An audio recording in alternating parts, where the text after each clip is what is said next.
Hi, everybody. Welcome to episode 2 of Unboxed Healing, Depathologize This.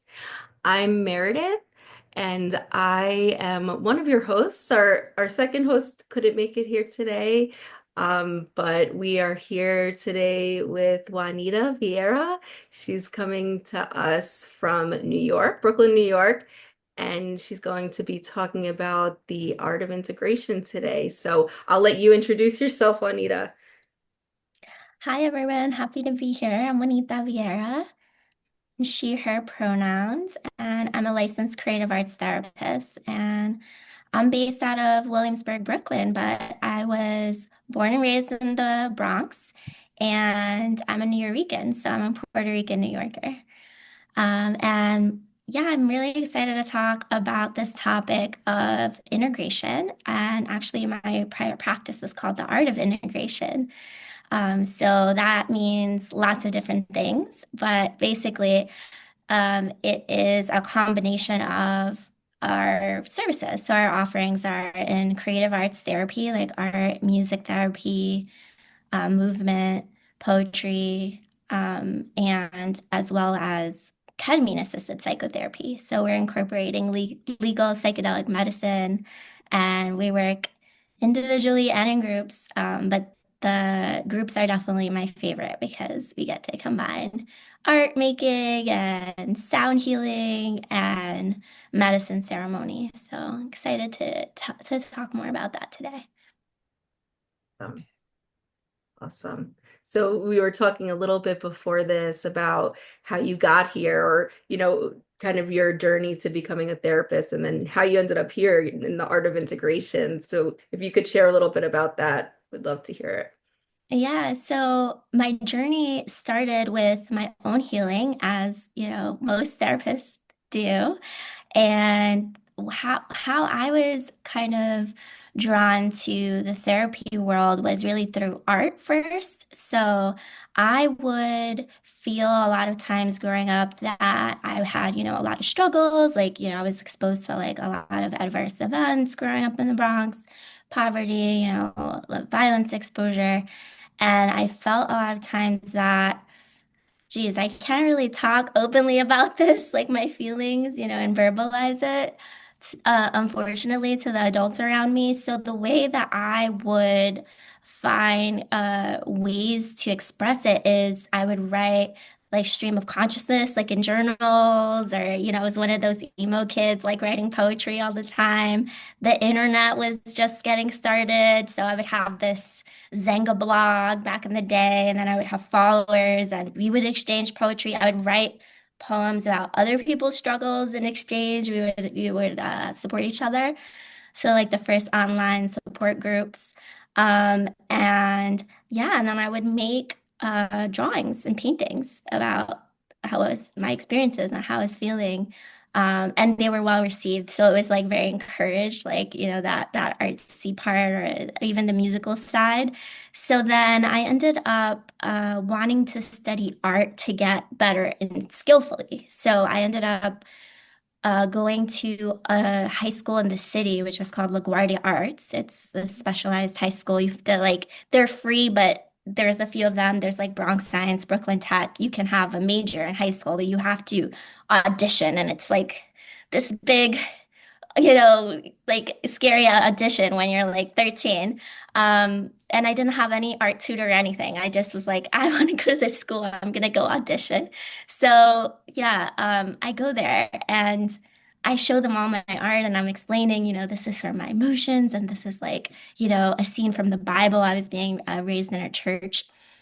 And yeah, I got into the school. So I ended up studying all types of art mediums. Like I learned ceramics and photography and graphic design, fashion, watercolor painting, oils. And then as I was like in the process of honing my art crafts, I was like, wow, this is really cathartic. Like, I feel so like empowered and peaceful.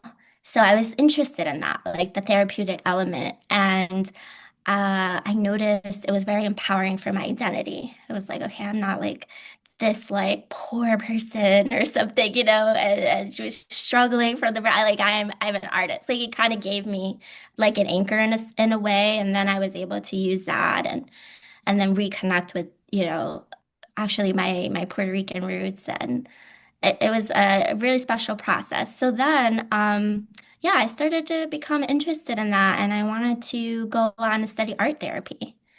So that's what I did. So I did art and psych in undergrad, and then I did art therapy for my master's. And I went upstate to Rochester, New York, and I did the education there.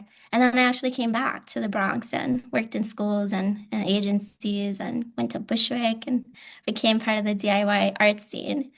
So fast forward to 2020, there, was a huge lockdown and the city was like in the pandemic. And I had this like huge caseload because there was so much demand and all of my clients were like becoming high risk. So I was looking for something. I was like, okay, like what's the tool that's going to accelerate or help? And I wasn't a big fan of like psych meds and things like that either. So I was like, and I had been following actually psychedelic research through this org MAPS that was advocating for MDMA research and healing PTSD with that. And so I was kind of like following that. And I got curious about psychedelics through just the art and music scene in college. And I was like, wow, this is like very like spiritual. So for me, part of my healing journey was, like I mentioned, I was raised Pentecostal, which is this like really strict branch of Christianity. It's very popular actually on the island in Puerto Rico. The island was kind of like split up by these missionaries, and they all have like different sects in sort of the island that are more popular. But Pentecostalism actually was more popular with Puerto Ricans because it's very charismatic. Like there's like a lot of music, and the day of Pentecost is all about the Holy Spirit. So it kind of like is about your, connecting with like intuition or like your soul and like letting the spirit kind of like talk to you, which I was all very into when I was in the church. So I but then I felt that there was like this clash happening. So it was like I wanted to be part of the church because I liked the spirituality aspects, but then I was in the art school and I couldn't then express myself. So it was like, there's all these rules and then it's clashing with this. So psychedelics actually were really important for me to realize that I can access spirituality or I can use art or I can use different, meditation or different things to have my own relationship, like kind of outside the box, which is what we're here to talk about today, like depathologizing alternative ways of thinking about emotional and mental well-being. So that was really key for me. Like I had to kind of find my own way spiritually. And then that's how I came to combine the modalities. So I combined the arts and the ketamine-assisted psychotherapy. As So it worked for me. So now I'm, excited about offering those gifts to others, those tools. cool. Thank you for sharing that. And I love hearing therapist stories about how they got here because you know, we say like usually we become therapists for a reason, right? Like we usually have our own story. I mean, everybody has their own story, but so thank you so much for sharing that. And like you said, so aligned with what we're doing here in this podcast, Unboxed Healing, depathologize this, right? Like thinking outside the box when it comes to therapy. And you already started talking about that. And I'm curious if you could share a little more some of the ways that this does feel like out of the box of traditional therapy or yeah. hmm Yeah, so with the both modalities, so like with creative arts therapy or with, expanded states going into ketamine assisted psychotherapy, there's a lot of uncertainty that you have to be okay with in the healing process. It's going to unfold as you go. And it's really all about, um, kind of the collaboration, like the therapist and the client working together as a team and being curious and exploring as the answers or insights come. And then you're also guiding to apply those insights. But we just never know exactly the path, like the formula. There's no like structure steps to really say how each person's healing is going to happen. So, for example, with like, art making with an art session, someone will come in for the first 15 minutes, check in about what's going on, what's bringing them to therapy, what's going on for them that week that they are struggling with or need support with. And then after listening, I would say a suggestion, right? Like I could give them an art directive, an art prompt. Art therapists are trained in using mediums too, like art media. So, for example, if someone's coming to art therapy really like chaotic, you want to give them an art medium that is containing. So you want to balance. So you would give them a smaller canvas or something, dry materials like a coloring pencil or stickers, collaging, that sort of thing. But if they're really like rigid, and they can't like express and don't know what to talk about, then maybe you give them something abstract art or, bigger canvas or paint, like something fluid or clay. Um, so you do need a foundation with knowledge, right? To be trained in your modality or in therapy. But then you have to also balance that with saying, okay, I don't know if the person's gonna need clay or paint or coloring pencils. Like we have to see, right? So we have to be open to that mystery and trust that we will know like in the moment as we go. So that's one of the ways that I think that with especially with being a creative arts therapist, you really have to like be open to the creativity in the moment. Yes. And I'm noticing a theme with these like unboxed healing modalities in therapy. There's a lot more trusting your intuition, right? Where it's like, not coming in as like robot therapists and like have to go by like this script, but also honoring, what's coming up for you as the therapist and allowing yourself to be creative in whatever way that looks like. Hmm. Hmm. Yeah, definitely. And I think that something that really helps is being informed in the sense of giving people choices. So it's like this is kind of like what my intuition's saying, like maybe you're telling me about struggling with too much worrying parts or anxiety. So I want to suggest doing a worry tree or a worry creature, right? So I would give two things and then say, based on your intuition, which one resonates. So it's like you're using your intuition and the client's knowledge of themselves as well and their intuition. That. Yeah, and it also really fits in well with this idea of depathologizing therapy, right? Like, so I'm curious, how have you shifted maybe from more of a mindset or models where you have had to like diagnose or like put people into those specific categories, and how does this fit into that deep pathologizing framework? Hmm.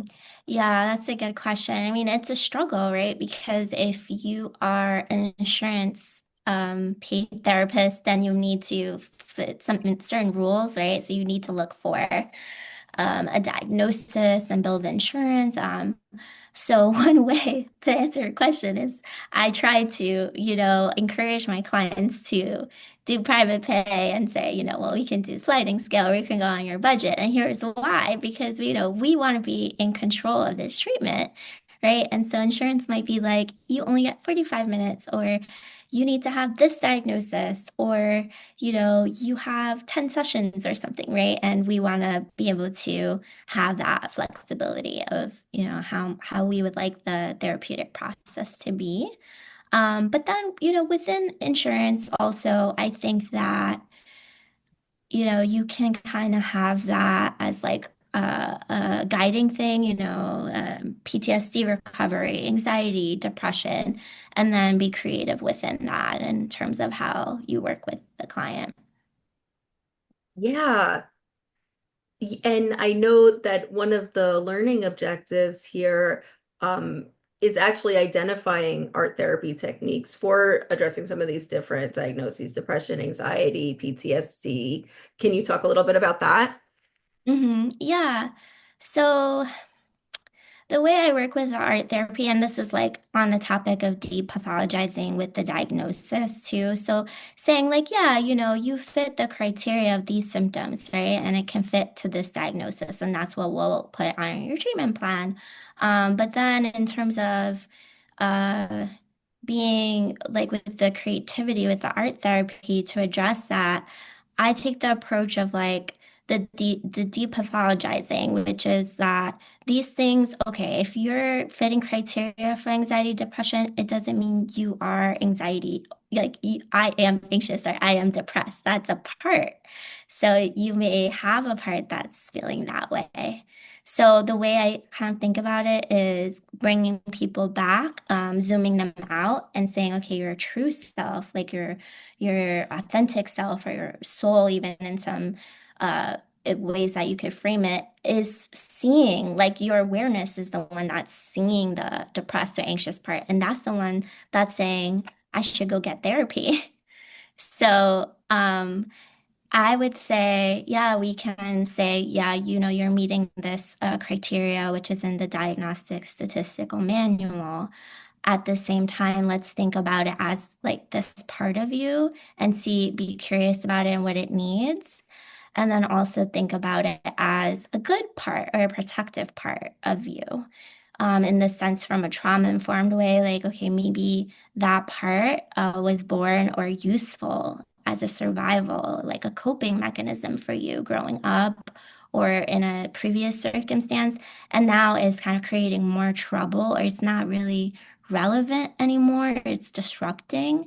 So let's approach it in that way. Like being like, hey, like, do you know that that's over, right? And then so that's how I would approach the treatment too. So one of the first interventions we do is like safe place, peaceful place. So create, like that's imagery, or a playlist of music that's like all safe, sounding songs. So we do that. And we also do interventions like color the feelings in the body. So we'll have, body outline and then sort of see where those sensations are, like that anxiety, where is it in your body, or the depression, like where is it heavy? And then we can add other things, like other symbols to comfort those parts, alleviate those parts, or balance the body. And then the integration would be, okay, so we have this art piece, right? And we have this insight, oh, okay, the depression was here in my body. I could do this thing outside the session to help that part of my body. So that's where I will say also that uh, creating the art piece and then actually putting it someplace memorable, like, you could take a picture, put it on your phone as a wallpaper background. You can hang it on the fridge or leave it on your desk or have a special journal that you keep for art or for therapy, to keep revisiting that to remember to apply the insights. So, and that's how I actually combine the art therapy with ketamine-assisted psychotherapy.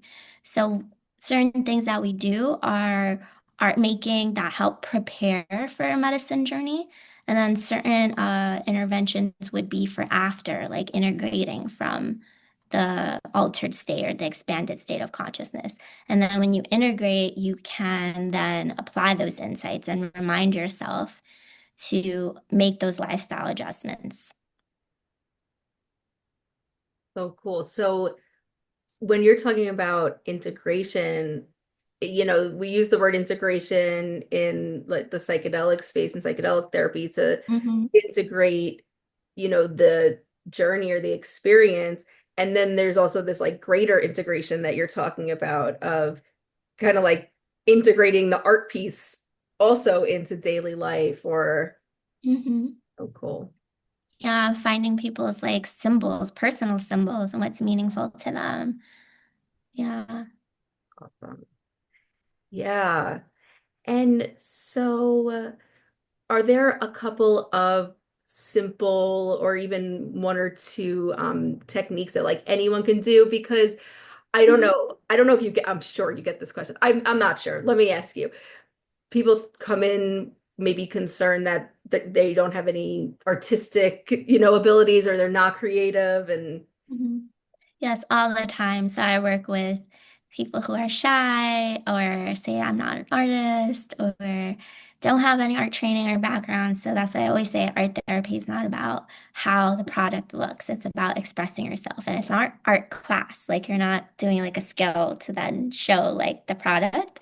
So yeah, I give my spiel about that.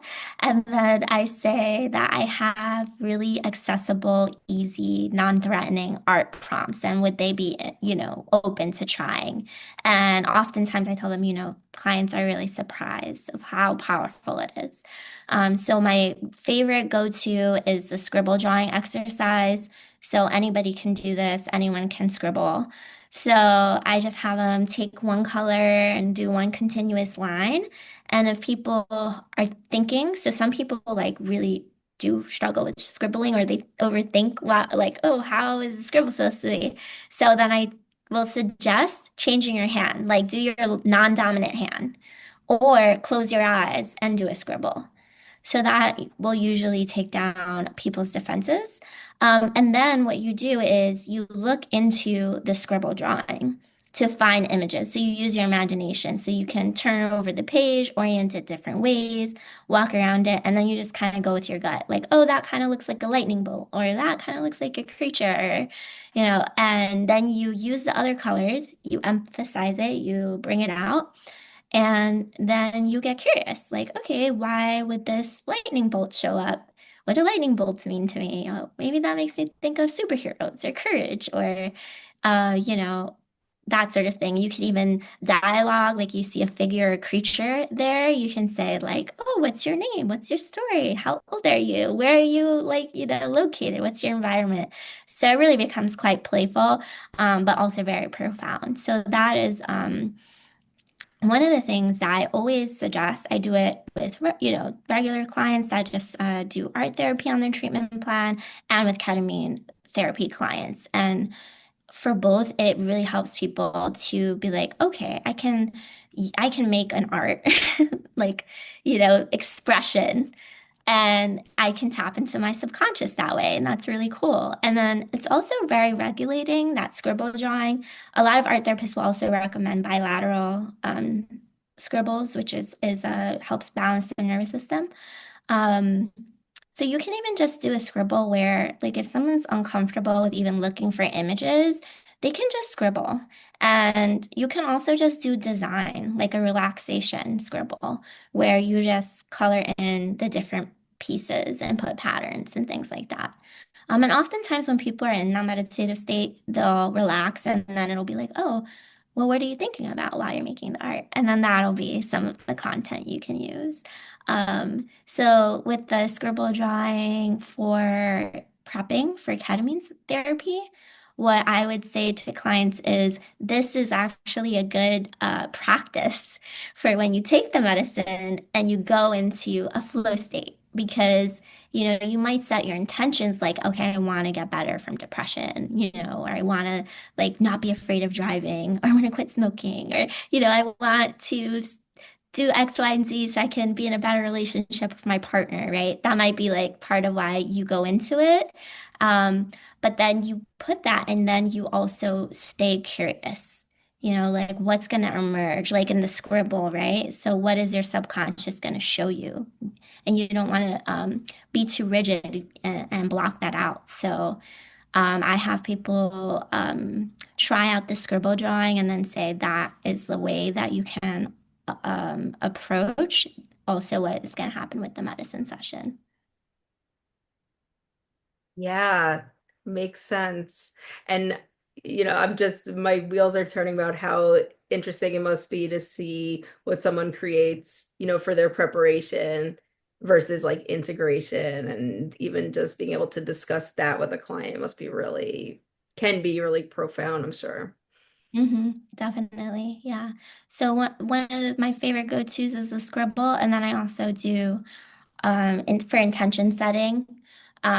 We do, especially with our groups, a rock painting.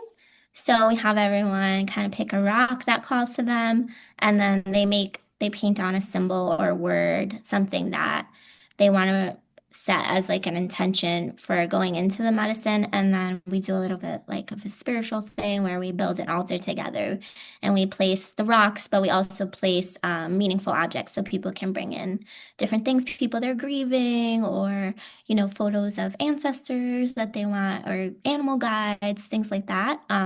And we decorate the altar and, put flowers and incense, and as well as the intention rocks.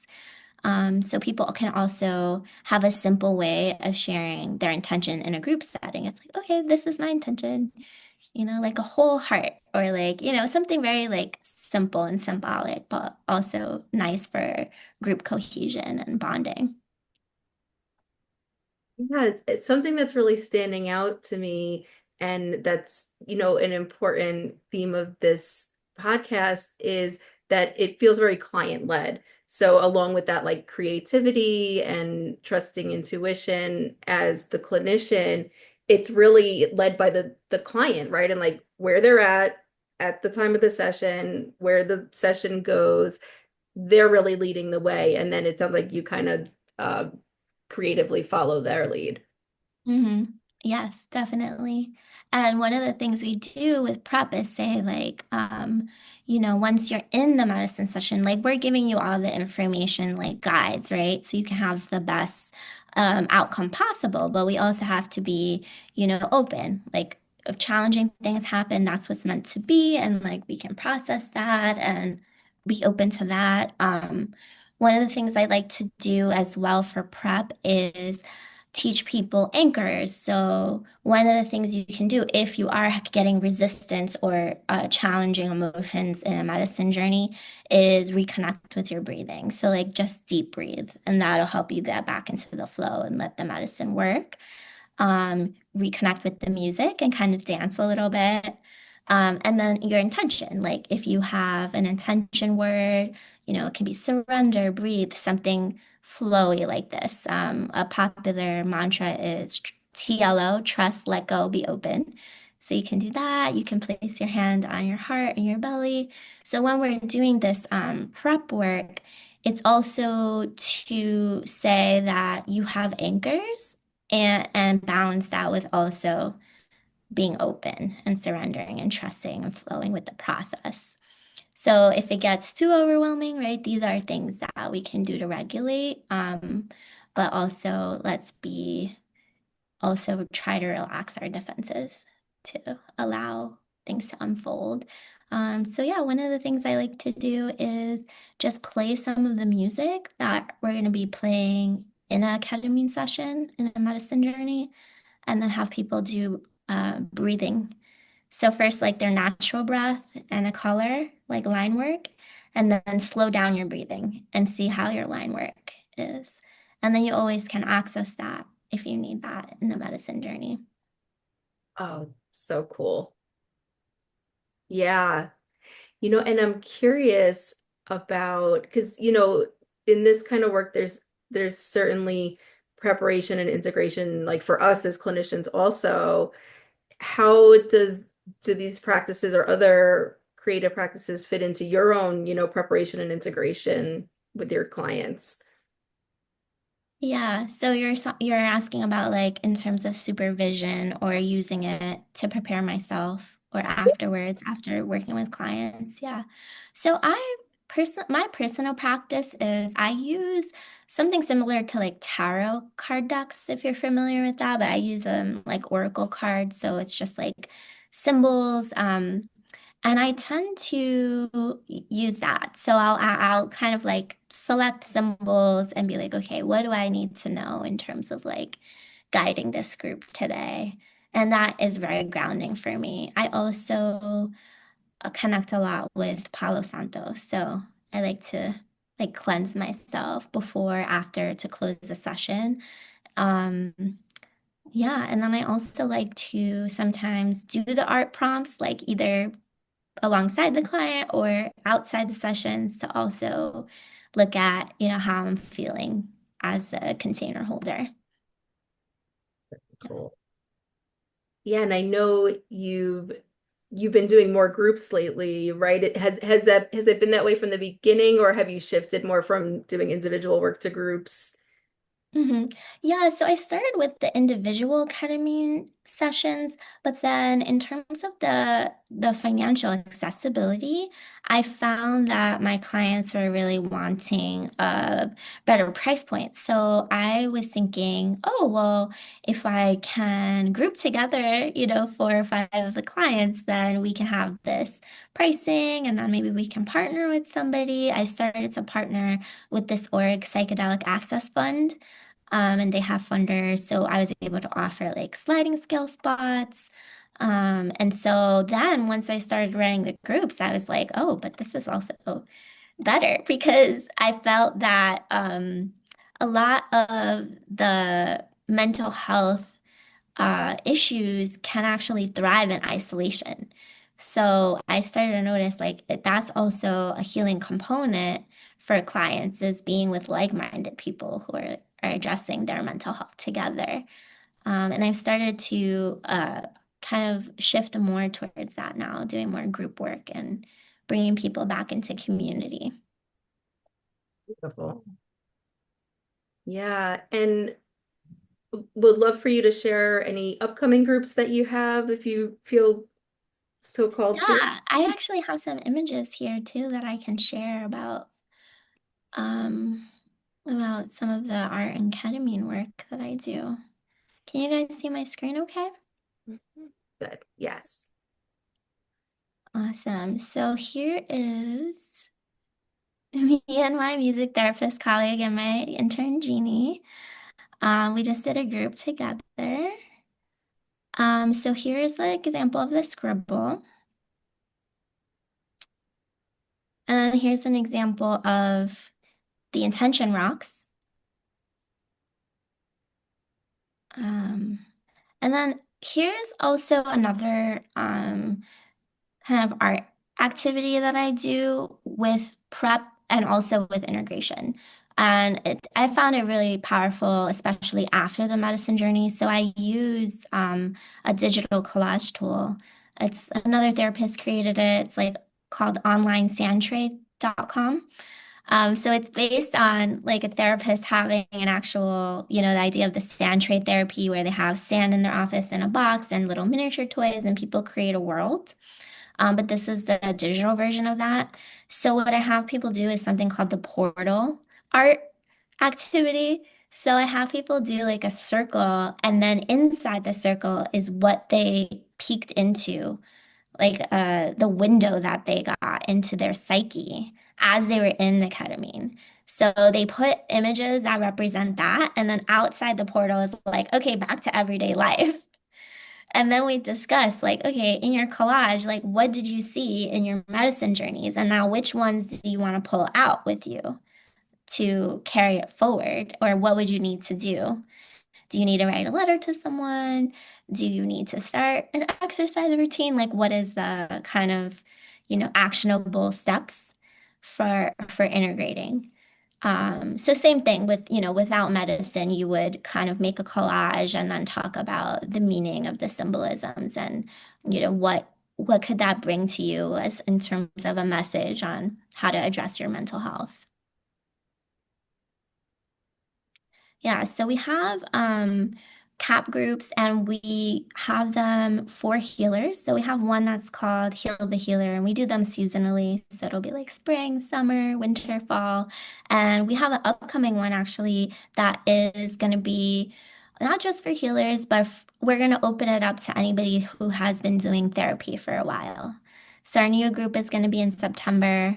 Um, and it's gonna address like kind of going deeper. So if you have been doing talk therapy for a while or other modalities or even, trying psychiatric medication and you want to try a different experience that's more holistic, art, music, and ketamine medicine, then that group will be for you. With our CAP group for healers, I have here a hand tracing exercise. So that's one of the things I love to do too. We do a lot of like boundary work when we work with other therapists or healers. So the hand tracing is one hand is what you will bring in to your life or keep in your life, and then the other hand is what you want to release or let go of.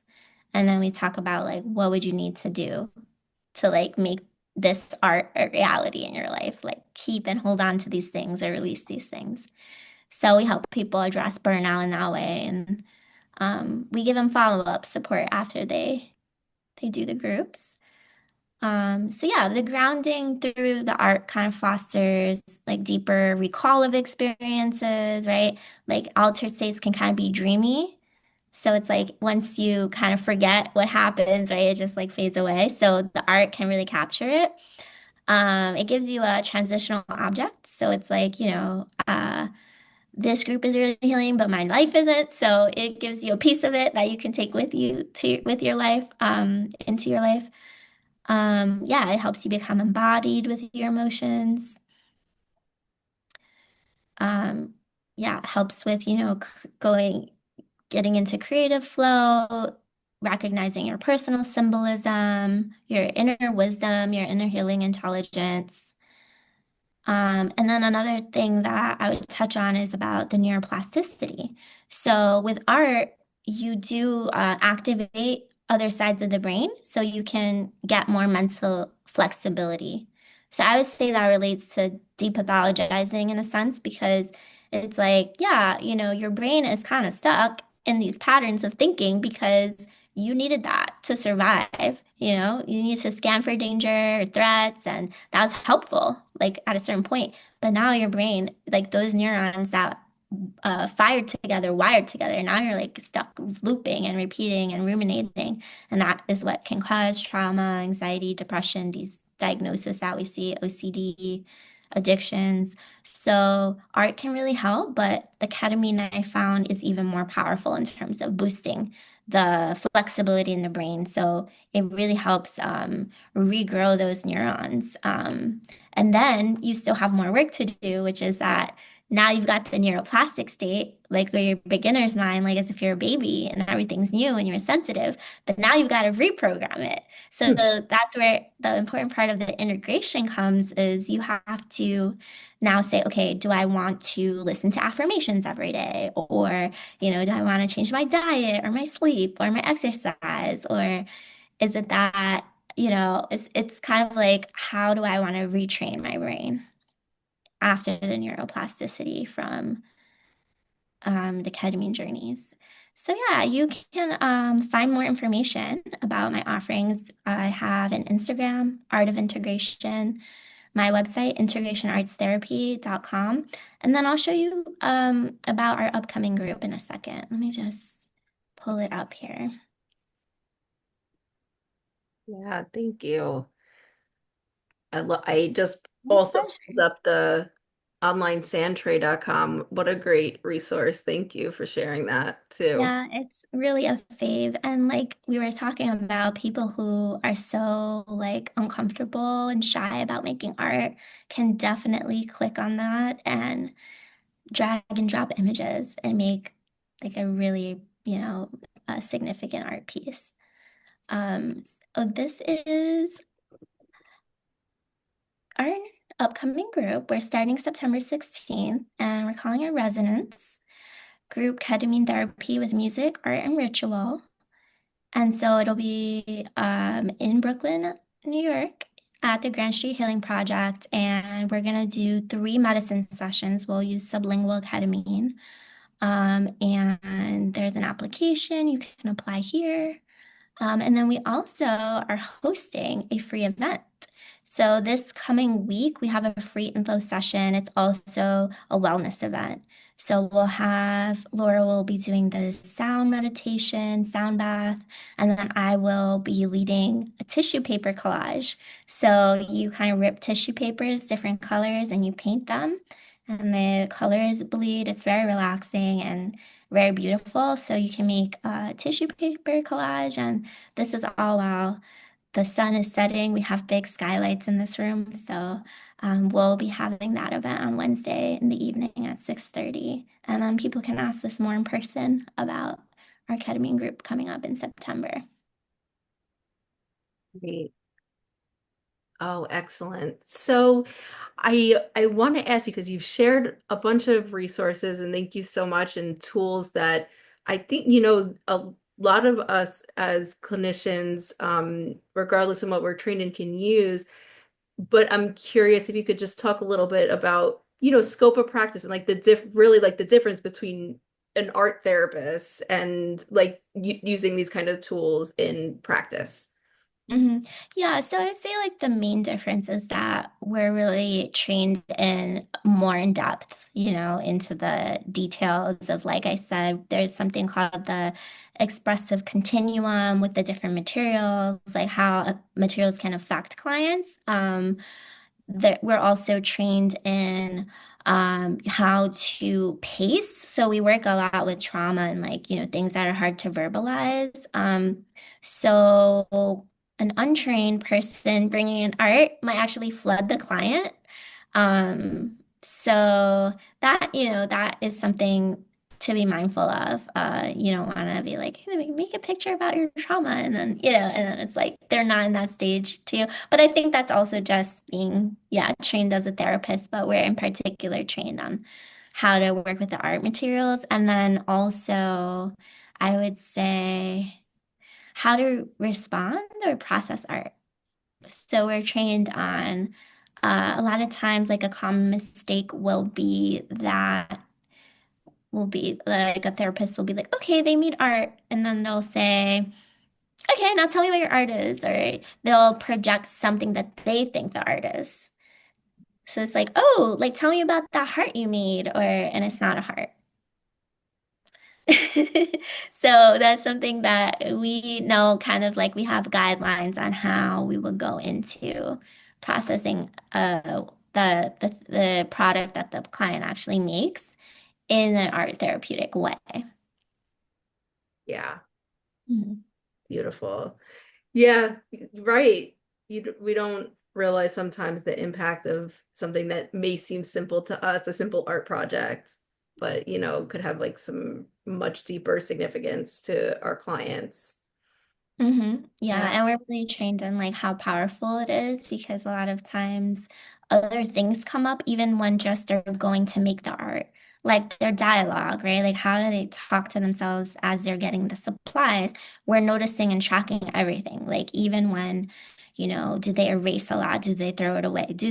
Are they mean? Are they actually really like, organized? We can sense all those things and know how to analyze that. And even the way that they share the art with us, and so there's a lot to dive into there. Right. Yeah. Well, thank you so much. Are there any last items or anything else that you want to bring up or throw into the conversation here before we open it up for Q&A? No, I'm ready for the Q&A. Okay. So more than welcome to come on screen and share your question or put it in the chat if you feel more comfortable, but we'll leave some time and space for Q&A. I have a question. You mentioned bilateral scribbling. Is that just what it sounds like? Both hands? hmm I've never heard of that. That's Yeah, cool. yeah. It's really good if you have long paper too. Uh-huh. Like stick it on the wall, like you tape it, and then people can like really somatically get into the bilateral. But you can also do it like table. Yeah. And you also mentioned a worry tree or a worry animal. What's that? Yeah, so the worry tree is this prompt or directive around, you actually do it by tracing your hand, which I love to do art pieces like that have people get in their body. So you make a tree, so they trace the hand, but they leave their fingertips open. And then they make branches, and then they put big leaves. So because you want the leaves to be big, so you can write or draw in them. And then you place all the worries going on. And then you look at the art and you can say different things about it, right? Like, is your tree, what season is it? Like, what kind of tree do people make is interesting.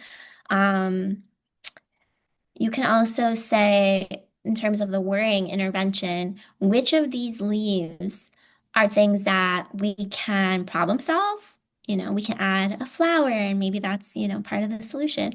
Which of these need to blow in the wind because we have no control and like we actually don't need to take responsibility either. We can kind of let go of those worries. And which of these do we need to accept? Like they have to stay on the tree, but we also can't, like there's no solution kind of. So I find that to be really cool. And even if you do like 3D, where you can like stick the leaves on and take them off is really cool. Another anxiety one that I really love, it could work for depression too, is creating a creature that is the anxiety part, like the anxiety monster or depression monster. And you can get a lot of information. Like, oh, how come it has no eyes? Or, what time of day does it come out? Like, when is it worse? What feeds it? So it's like so overwhelming that, you can't really interact with it. What contains it? Is there a way to befriend the creature? Like, what is it? What's this message? Like, what is it trying to protect you from? What does it do? So I think one thing that's really powerful about this is that it also is depathologizing because you're getting distance. You're externalizing that, right? It's not fully your identity. It's like this is the anxiety creature, this part of me that takes over the system. So I think that can be really helpful. And also the art therapy I find really helpful for people with complex PTSD because trust can be really hard. Like in talking direct, it can feel like confrontational or scary or threatening or even like flooding, like overwhelming, like I'm getting like re-triggered. So when you're making the art, it's like we're now talking through it in a sense, it's like we're talking about this art and there's kind of like this middle thing, like and then once you build more trust, I noticed that sometimes it can be easier, like for the client to open up over time. So you want to give like really easy, accessible, approachable art so that they can get confident and feel trust with you, like things that won't frustrate them too much. And then over time, you can do multiple sessions of art projects, like a big, like, okay, this is gonna take us 3 weeks and we work on it each time. Mm. So kind of like tapering, with like the same way you would with like getting people to tell their trauma story and then what negative core beliefs they have about themselves or the world because of the trauma. You don't go there right away. You kind of like pace it. You can do the same thing with art making as well. Thank you. It's gave me some great ideas. Thanks. Of course. Yeah. And I think it's really helpful for helping people not feel like they're broken, right? It's like I'm also like having agency. I can be creative and we can work. It's almost like that problem solving. Like we can work through this the same way we work through art making. Yeah. I imagine it really can tell you a lot about your client, the way they even approach the art, right? Like creating the art, like you're saying. Yeah. Hmm. So we have a question in the chat. Are there risks of exploring art therapy ideas without a certified art therapist? Yeah. Like I said, like I think the main risk would be like overwhelming and flooding them. A lot of times I have colleagues that will be in supervision groups with art therapists, and then they'll bring the artwork there. So that could be also really helpful. You could consult with an art therapist. and say, okay, how do I help my client discuss this art that they made? Oftentimes, I have a consultation group for ketamine therapists, so they won't be trained in art, but art comes up a lot because it's always like, metaphors and symbols. So then they'll consult and then say, okay, how do I help my client talk about this art? And then we'll talk about how they can either make another art piece, because that's another thing you can do. You can make an art response to the art, um, like a part two, what's the next scene, or, how can we help this thing get more balanced, or, whatever's coming up in the art. So I'll give suggestions like that too. And then my colleagues can then implement the second art project. Oh, cool.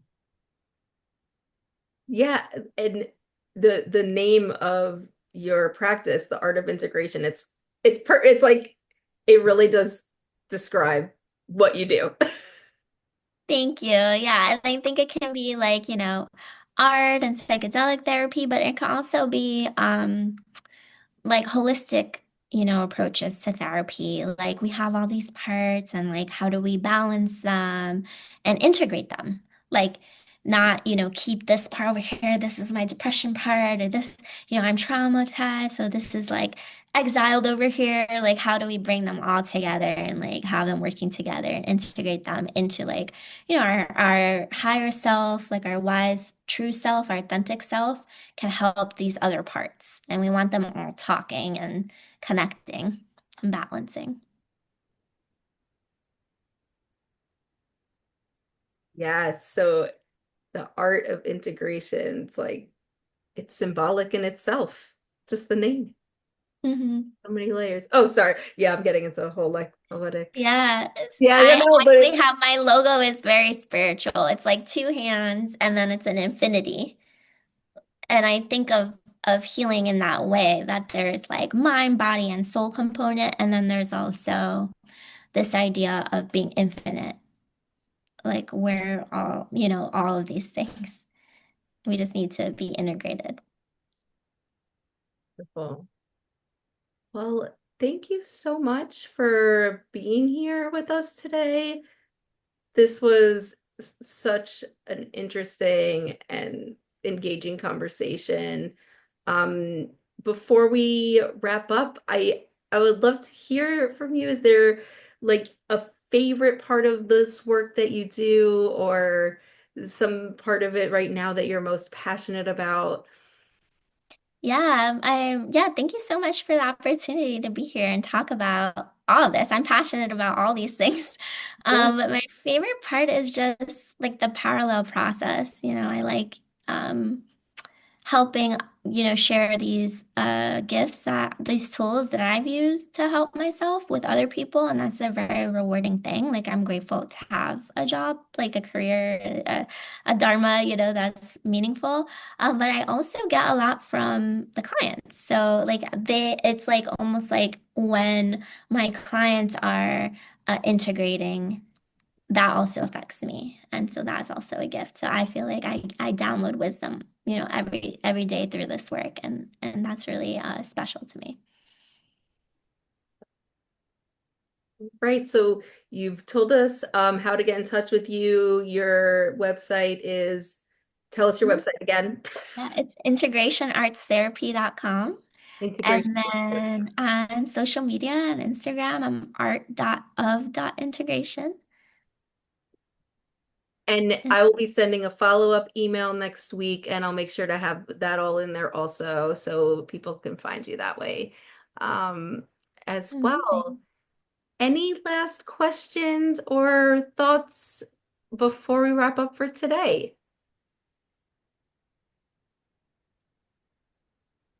All right. Well, thank you again so much for being here. My I will pleasure. see you all back hopefully next week. We will be having our third episode next Friday, same time, same place, and all that information will be in the follow-up email. So until then, take care. Thank you, Meredith. Nice you. to meet you all. Take care. Thanks so much. Bye. Bye. Bye.